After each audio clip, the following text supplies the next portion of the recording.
2021-2022 Golden State Warriors championship review from a Bay Area perspective.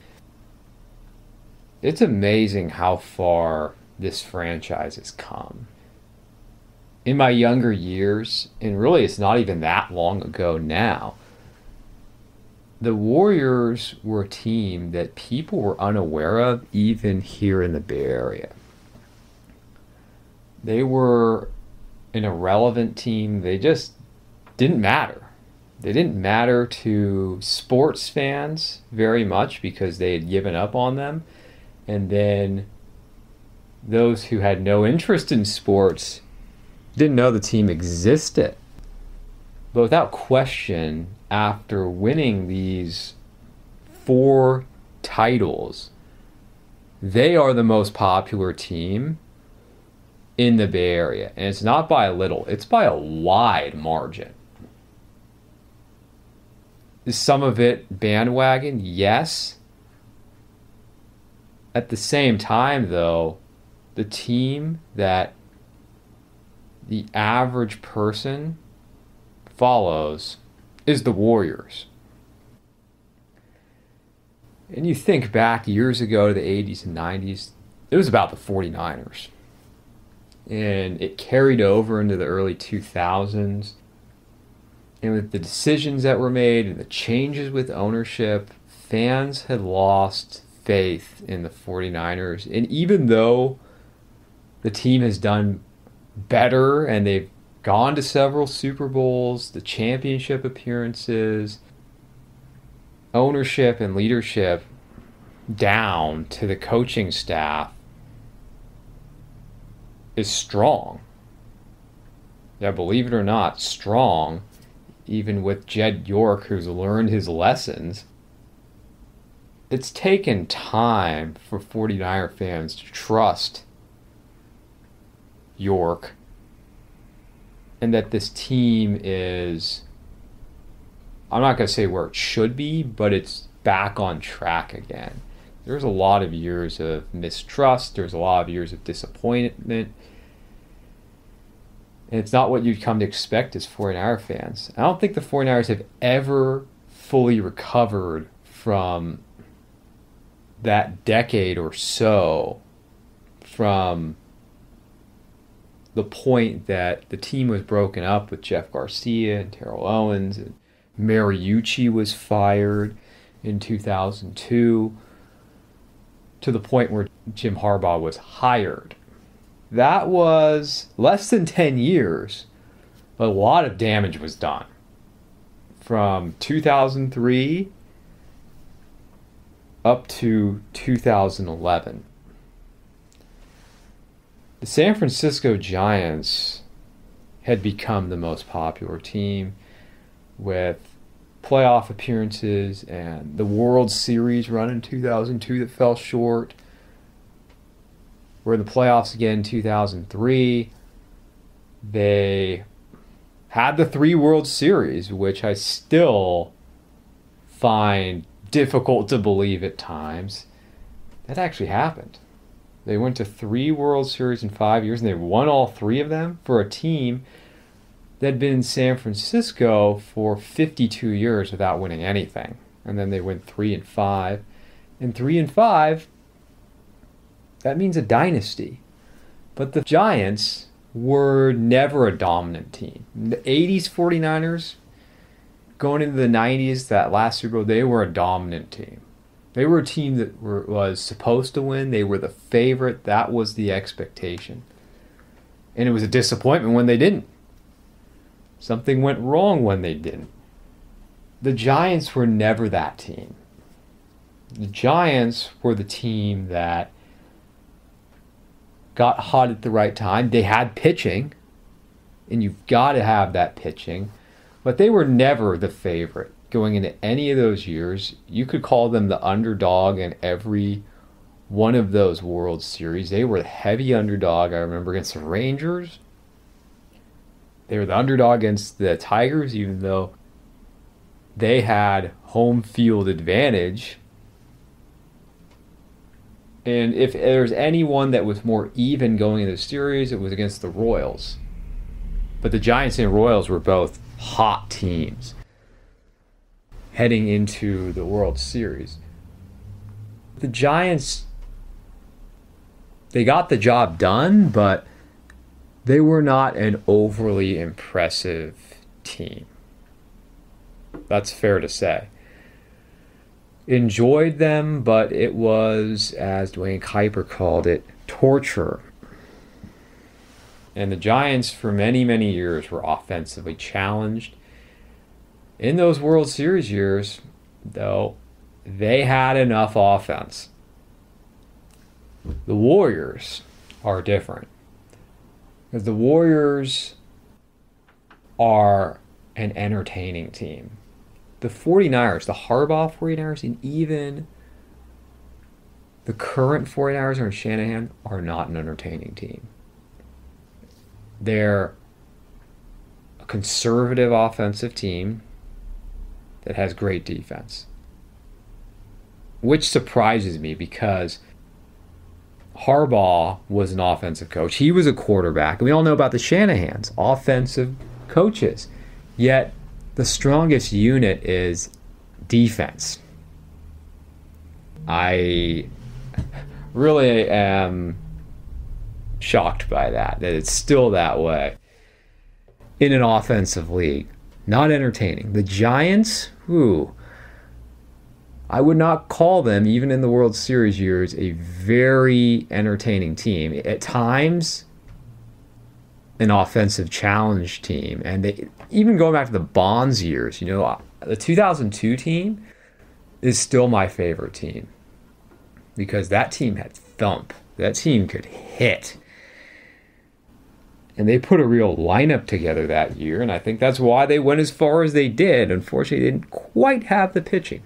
That was the difference with the 10, 12, and 14 teams. They had the pitching. It was just a matter of, are they going to score enough? And fortunately, they did score enough, and they had timely offense at time. They put up a lot of runs. They had characters. They had interesting personalities. Getting back to the Warriors, what separates them is the Warriors became the best team in the league. In the regular season, they were the favorites. And at a time where you've had a lot of winning here with the 49ers, 3 straight years in a championship game, they got to a Super Bowl and lost. We look at the 3-year period with Shanahan just from 19 getting the Super Bowl and losing. Then all the injuries in 20, and then 21, losing in the championship game. At times a hard watch and offensively challenged. The Warriors, to me, make up for it. And basketball is scoring. There's going to be constant scoring in basketball, but the Warriors completely changed the game and how the game is played. And remember with the Warriors, it used to be they were just a great timeout. It's a great timeout, the old commercials, because that's all it was. Just take a few minutes and watch the Warriors. And that's all they were worth, just a few minutes. But now they have surpassed the 49ers. They have surpassed the Giants. Even though the Giants won the 3 World Series, the Warriors are by far and away the most popular team and the team of the Bay Area, and they are now the team of the NBA. The spotlight of the NBA is not on the Lakers. It's not on the Celtics. It's on the Warriors. And what makes a 4th championship special? A 4th championship really sets a team apart from other dynasties. I was bringing up the Giants dynasty 3 and 5 years, but they never repeat it. And again, not a dominant team. They got the job done. But the Warriors are the team that's repeated. They are the team that has dominated And they're an all-time great team. But this time around, it was a little different. And I waited to do this review because I like to give things some time. I don't like the instant reactions. Give things time, let it settle, and then you can reflect more about it and have perspective. Where does this team stand in history? Each year the Warriors won, there was an excuse. And there were those who were detracting from the Warriors, those who criticized the Warriors, those who said, oh, well, they should have won because, and if they had not had this break, they would not have won. You go back to the first championship, the 14-15 Warriors, they faced a completely depleted Cavs team. There was LeBron James, the greatest player of this generation. And it's a whole nother debate for another day whether he's the greatest player of all time. And I think you can make the great argument that he is. And I don't like LeBron James personally. I love his game. Who couldn't, with everything that he does and his longevity and his dominance? I mean, how could you not appreciate that? I remember even in that final saying to myself then, and I was wrong, LeBron doesn't have that many more good years left in him. Appreciate being able to watch his talent in those first few finals games. And I was wrong. Look at him. I think he has lost a half a step. And he's not quite the player he was in his prime, but his prime's been longer than anyone else's prime in the history of the sport. In such a physically demanding sport, with all due respect to Tom Brady. With the 14-15 Cavs, Kevin Love gets hurt in the playoffs. And then right at the end of game one, Kyrie Irving busts his knee. He's out for the rest of the series. So the Warriors won, but that was a weak Cavs team. That's what's usually said. And then the 16-17 team, well, let's back up a year to the 15-16 team, which set the regular season record. And what I think happened with that team was they just spent so much energy and exerted themselves to the max to get the record. They burnt themselves out, and there was always that pressure, and everyone was always trying to knock them out. And they almost lost to the Thunder in the conference finals, and then they just ran out of gas, and then what happened to Draymond Green in the finals, and it fell apart. But I think you ask most Warrior fans, and I say it myself, that's my favorite Warriors team. Of all the teams, if I was just taking all the finals teams, the team that didn't win, the 15-16 Warriors, is my favorite team. They were the team to watch. Can't miss them. I would catch them on the radio or I'd see them on TV one way or another. I was tuned in the whole time. And that team had something to prove for the reasons we just brought up. For that very reason was, that championship didn't really count against LeBron James.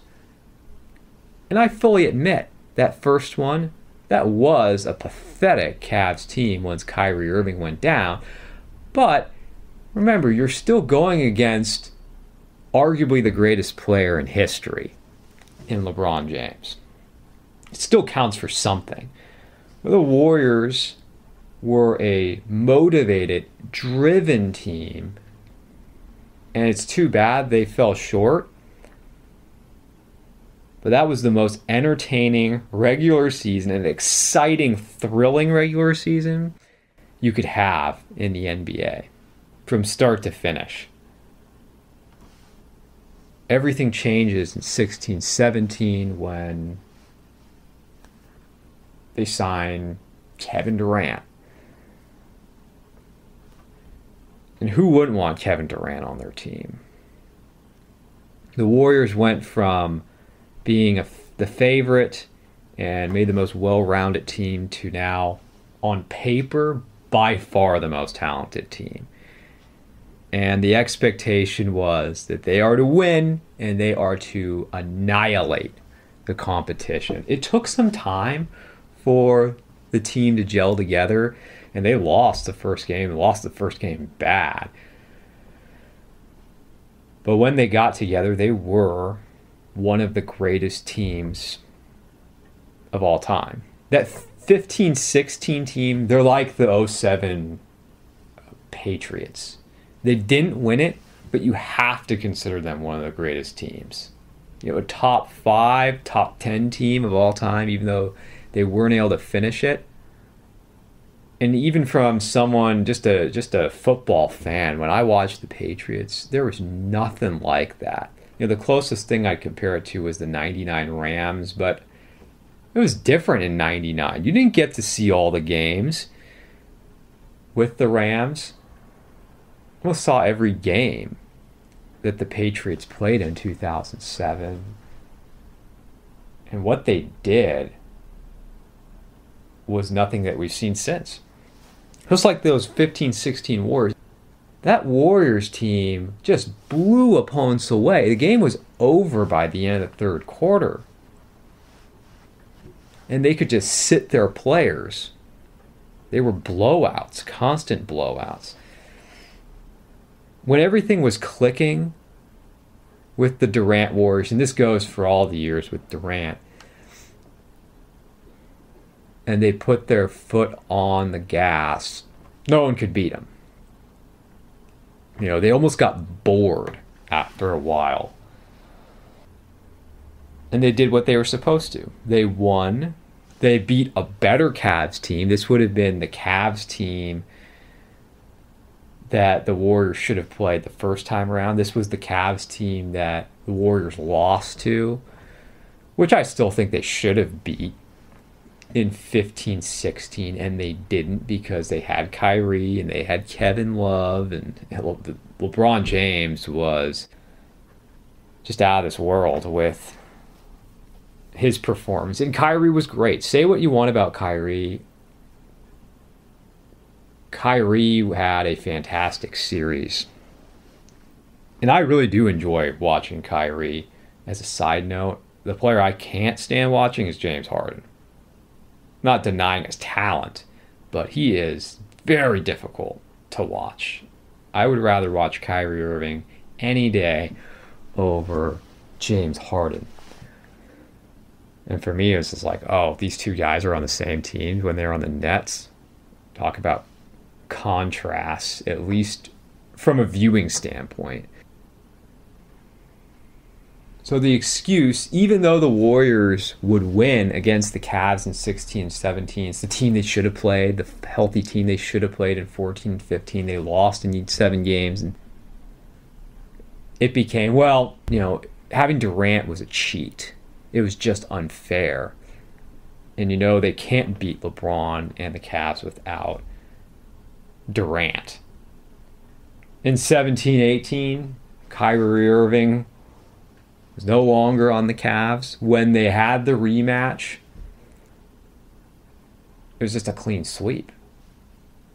I mean, that was not a good finals team at all. It was LeBron James carrying the team and getting them to the finals. And I had hoped so badly that year that the Warriors would have faced someone else, such as the Celtics.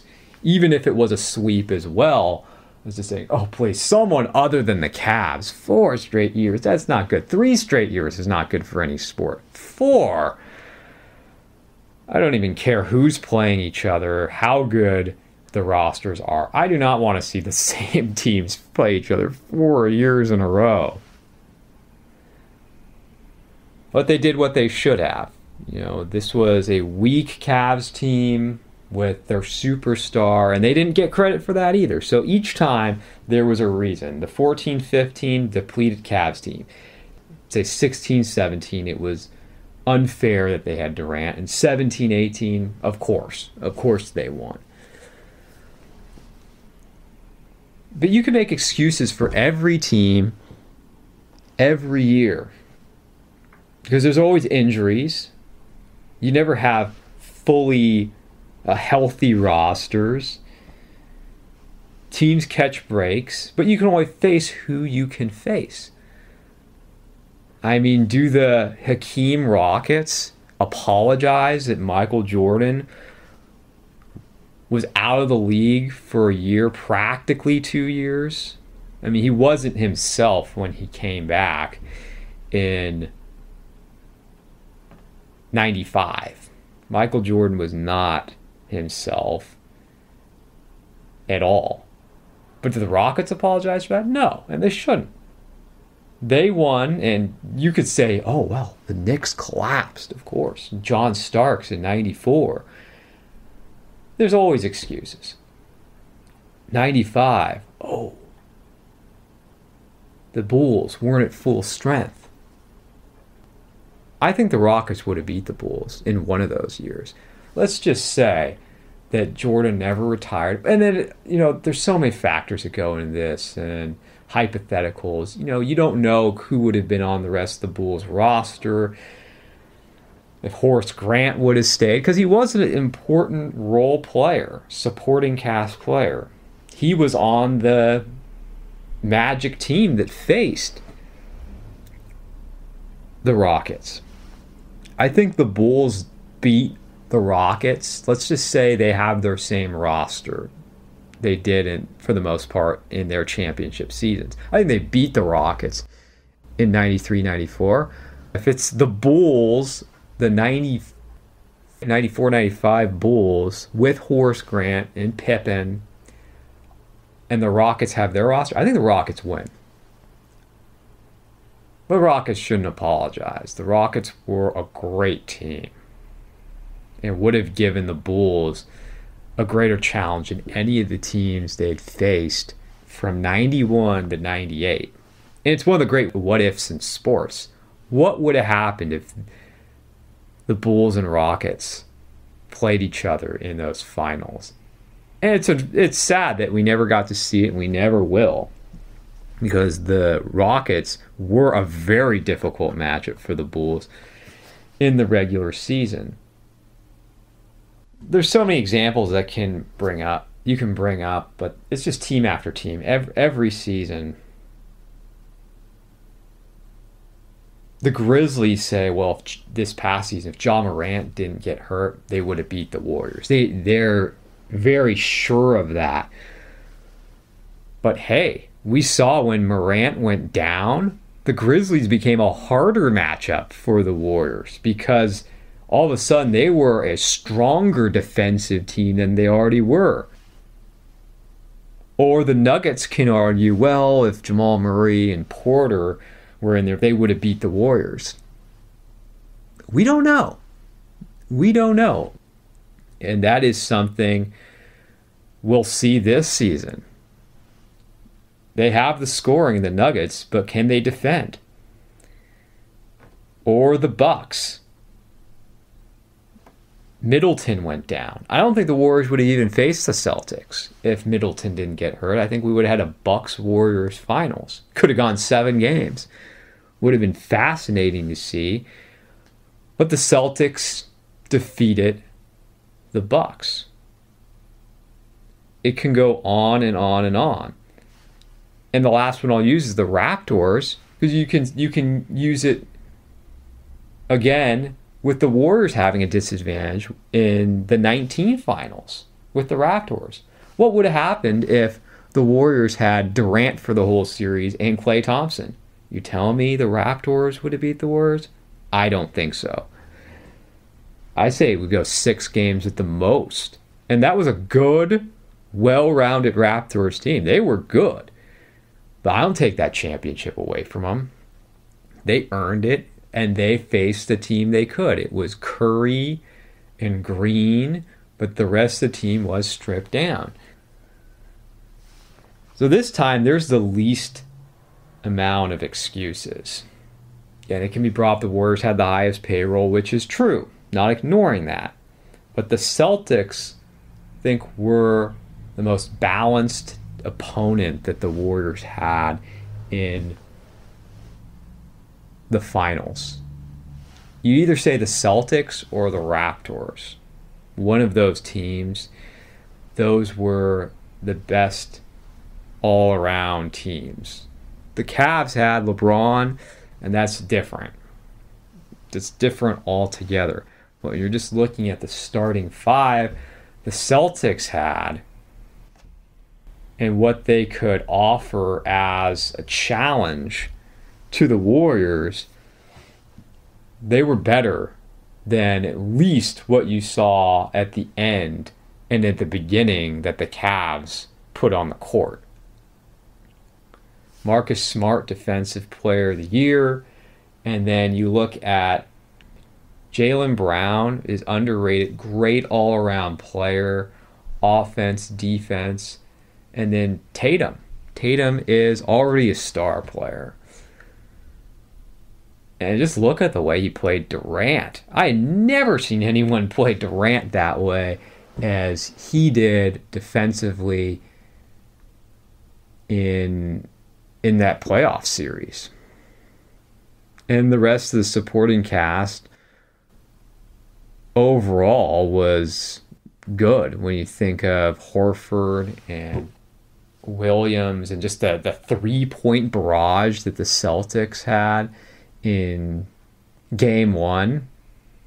Wow, you could say it was bad defense by the Warriors, but when was the last time you've seen any team shoot threes like that in the second half of a game, and especially the fourth quarter? We like to talk about uniforms. This was almost as good as it gets for uniforms. The Warriors and the Celtics, we've done our whole NBA uniform rankings, and they're both in our top three. And I could even, I could be talked into any of them being 1, 2, and 3, the Lakers, the Warriors, and the Celtics. But when they got it right in this matchup, they got it right. The Warriors at home with white and the Celtics with their green, or in Boston, it was the final game they got it right. The Warriors with the blue and the Celtics with the white. Always have to talk about uniforms. But this was a satisfying championship, and I consider it the most satisfying championship because, again, the lack of excuses. The Warriors were not heavy favorites. They had a good all-around roster, but it was a fairly even series. This could have gone either way. And I thought it was going to be a very difficult matchup for the Warriors because they're the older team and the Celtics are the more athletic team. Their best players are younger and entering their prime. And at least on paper, it was the most even series since, just saying all the players were healthy and ready to go, there weren't injuries, since the 15-16 finals between the Warriors and Cavs. But even perhaps more so because there's no LeBron James. And what sets apart this championship is a couple things. That you win 3 championships and usually you're considered a dynasty. You win a 4th, you're in a truly elite company in your sport and just across sports. 8 seasons since Steve Kerr took over. This was the 8th season. 6 finals appearances. 4 championships. And the critics of Curry can't say anything anymore. It's no secret he had not been great in the finals, but let's be fair, he was not bad either. He had some bad games. He just had not played to the level we knew he was capable of. And pressure does get to guys. It does. But let's be honest, though. He was not bad in the NBA Finals. He just played a little lower than the standard he set, and his stats were worse. This was his finals. This was his moment. He was finally the MVP. He had several monster games. This is a series that made him an all-time great. You could already make the argument he was an all-time great player. He's changed the game. Curry changed the game with his shooting, and just watch any basketball game now. Because of what he did, you have more three-point shots attempted than ever. It's also Klay Thompson, though, because they did it together. The Splash Brothers did it together, changing the league. Curry shoots more threes, but they're both so efficient and shoot from such a high percentage from three together. That's what made the Warriors the Warriors. They played great defense, but they had not just one, but they had the two best shooters in the league, and they overwhelmed opponents with them. But Curry finally had the finals that everyone expected him to have. And he did it in Boston, the home of champions, the Celtics. So it was a little extra sweet to do it in Boston. And it wasn't, with all due respect, the Cavs. The Celtics are the Celtics. They're not the Cavs. They have the most championships, tied with the Lakers for the most championships of any team. And they have as rich of a history as any team in professional sports, in the three major professional sports outside the Yankees. So that brings us to legacies. Where does the Warriors dynasty stand among other dynasties? We have to consider the Celtics. I'm not going to try to settle the matter today, but you have the Bill Russell Celtics with 11 championships, which no one's come close to in the NBA. You have Jordan's Bulls, who had 2 three-peats, and you could make the case that they would have won 8 straight. Personally, I think it would have been 7 out of 8. But 2 straight three-peats when you had Jordan at his peak. And then to me, there's everybody else. There's the Showtime Lakers would be next. We've had the Spurs. But where would I put the Warriors? And I'd like to get into this deeper another time. I'd say, yes, you put the Celtics first, then you go with the Bulls.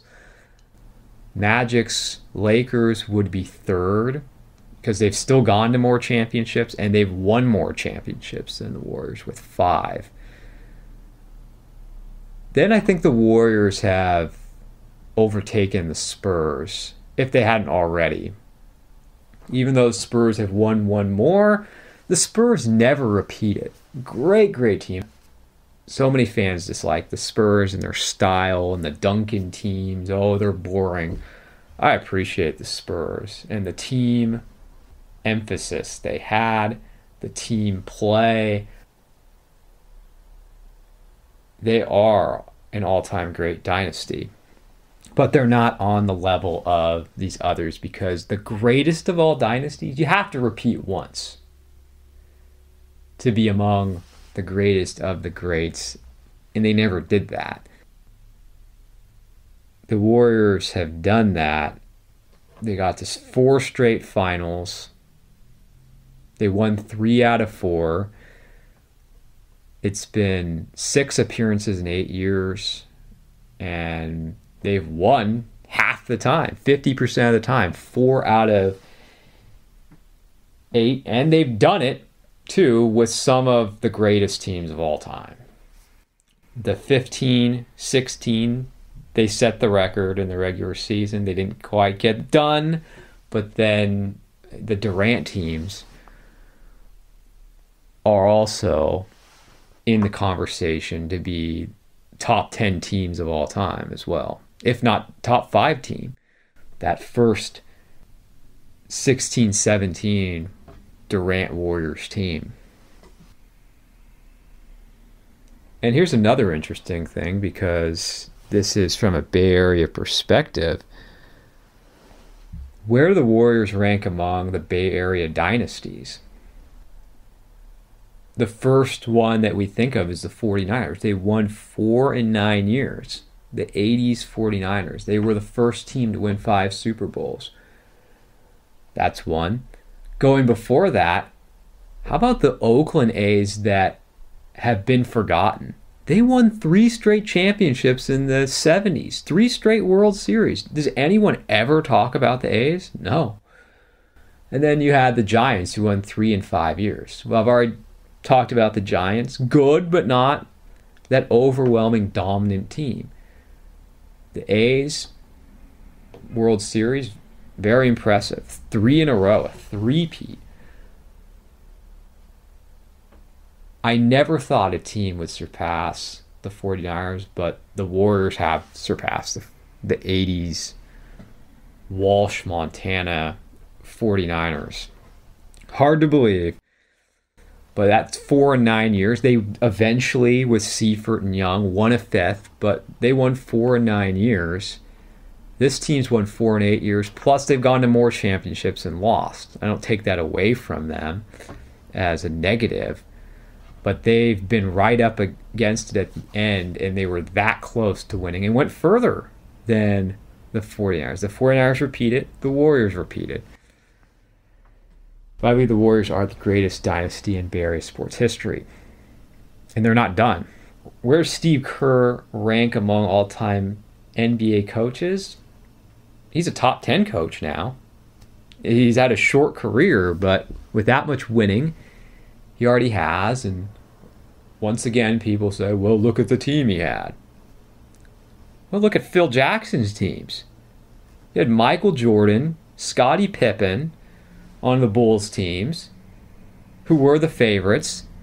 And then he won with Shaq and Kobe Bryant. But all these coaches have all-time great Hall of Fame players.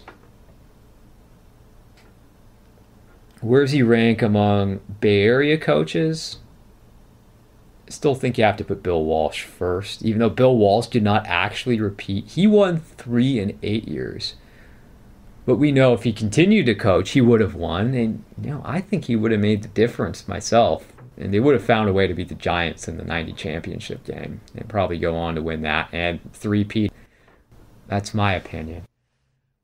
But that was Bill Walsh's team. I still put Bill Walsh first. Bruce Bochy was so good because he took the team that was not the favorite and he won 3 out of 5 years. Dick Williams with the A's, he won 2. George Seifert won 2. Right now, I'd put Kerr right behind Bochy. I'd say number 1. Well, I think we actually have to bring someone else up too, in all honesty. I think you have Walsh 1. Second, you have Bochy. I think third, John Madden. Those 3, in some order, come before Steve Kerr. And we could look into that deeper another time as well, take a deeper dive. But he is an all-time great NBA coach, top 10, and a top 4 or 5 Bay Area coach. And now Curry. He's the greatest Warrior of all time. No one would dispute that. I think he's a top 10 player of all time as well. I've gone back and forth. Well, who's had the greater career, Curry or Durant? This separates Curry from Durant. this championship, because Durant had on Curry that he won the finals MVPs. Now Curry did it, and Curry did it without Durant. I like Durant too. I'm not critical of Durant. I think Durant was incredible when he was here, and I don't take it away from him that they won without him now either. I don't. Curry doesn't get enough credit for letting Durant be the guy. Who else does that? Lets someone else be the guy in their prime, at the peak of their career, being an MVP. And the closest thing I can remember is maybe Dwayne Wade with LeBron James. But Dwayne Wade was not the star that Curry was. Great player, but not on the same level. And where does he rank Curry among the all-time greats, too? I'd say he's a top 10 player now. I think many disagree with me, but I think he's surpassed Hakeem Olajuwon, Tim Duncan, Larry Bird, Kobe Bryant, and maybe even Shaq. And it's hard for me to say that Shaq was a better and more skilled player with his size in his game compared to the all-around offensive game of Curry. They're two different games. That's one thing we have to keep in mind. They're completely two different sports. And I know you could use that argument with Wilt Chamberlain too. Wilt Chamberlain was, and still is, arguably the greatest just offensive force. He was the greatest offensive force of his generation. But that's another debate. But I think without a doubt, though, he's surpassed Hakeem, Duncan, Bird, and Bryant. Where does he rank among Bay Area athletes? The only ones I'd put ahead of him are Willie Mays, Jerry Rice, and I'd have to think about more. Between Curry, Bonds, and Montana, he's a top 5. He's a top 5 Bay Area athlete. And then how about the individual players? You know, Draymond Green really struggled in the finals and in many ways was a liability. Klay Thompson, just the fact that he returned was amazing. Andrew Wiggins played the best basketball of his career, and people are never going to look at him the same.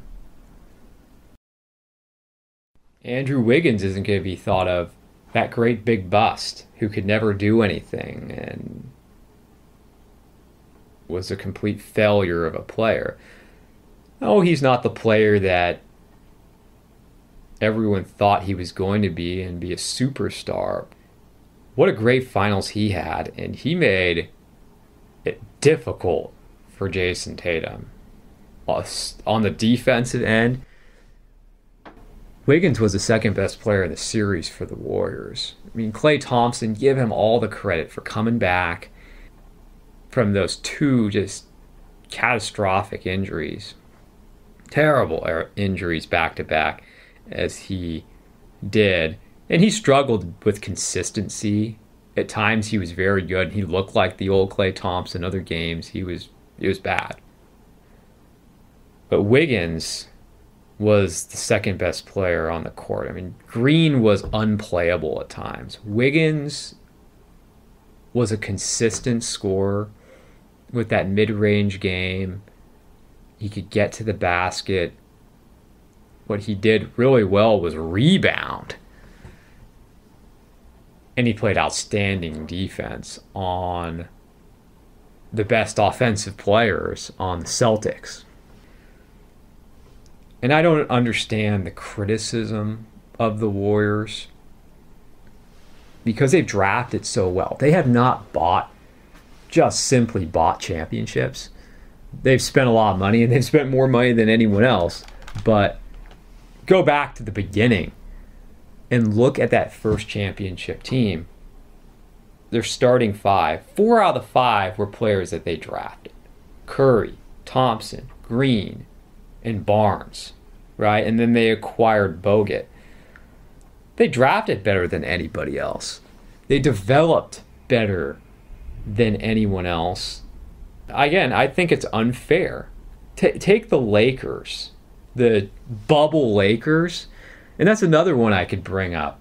Talk about excuses you can make. The Lakers didn't have to go through the Warriors that year. That was a lot easier, wasn't it? They didn't have to face the Warriors on the way to that finals, and I am going to put an asterisk next to that. Championship. I'm not saying it doesn't count for anything, but it's not a normal finals, and it doesn't count as much as a regular finals. And sorry, Dodgers, same thing. A 60 regular game season? No, that is not equivalent to any other World Series, 162 games in regular playoffs, playing home and road. No. And that Lakers team, who did they develop that was a major player? Kyle Kuzma? They get LeBron James, and then Anthony Davis just gives up on his team. He just quits playing for him and forces a trade. That's all, folks. Remember that? Or the Heat team. They had Dwayne Wade, but they brought in LeBron James and Chris Bosh. The Celtics, well, they had Paul Pierce, but they brought in Kevin Garnett, and then they brought in Ray Allen. No, the Warriors only brought in one huge free agent. I mean, I'm sorry, you can't say Andre Iguodala. They only brought in one great player as a free agent in Kevin Durant. And they used what they drafted in Barnes to work it out. And they're treated differently than all these other teams who acquired multiple star players to win their championships. They don't get the same criticism. They don't. As the Warriors do. And I'm saying they got Durant. And I get how great Durant is. But that's one guy. They developed and drafted and developed multiple future Hall of Fame players themselves. And somehow they're buying championships more than these other teams. And how are we going to wrap up here? It's the team's not done. They have this core team of veteran players who still have another good season or two left. And then they have the young players. Poole, who at times was spectacular in the playoffs. Wiseman, if he can stay healthy. No, he hasn't done much, but he is just a physical presence that you don't have in the game anymore. The legitimate 7-foot center who's a fantastic athlete, has strength, covers so much ground. He could still end up being a great player. And then Kuminga, another guy who can just jump out of the gym, and Moody. So they're set up not only for the present, but for the future. They have an excellent opportunity to repeat and win a 5th championship this coming year or within the next few years. So let's enjoy this upcoming season. It's good to have basketball back. And we've got a lot of good basketball to enjoy.